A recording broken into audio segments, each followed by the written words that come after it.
kepada wanita yang tampak sudah cukup lemah akibat terjebak dan mengalami luka.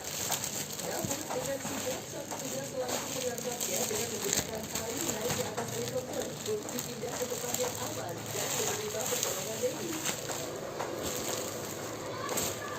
Itu bagus, lumayan bagus.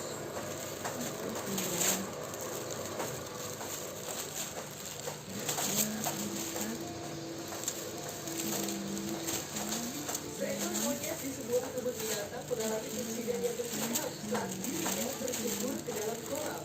Dalam video yang beredar di media sosial, memperlihatkan monyet tersebut mengalami kesulitan karena tidak bisa berenang.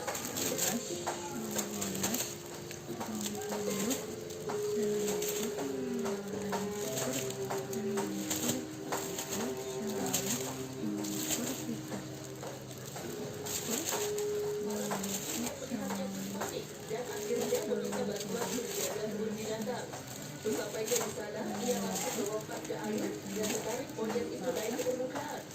Namun, karena terlalu banyak meminum air, ia tampak lemas tak berdaya.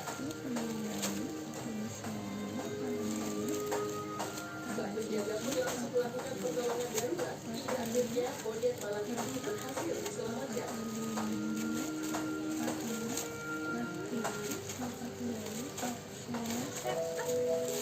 Dapat bonus guys.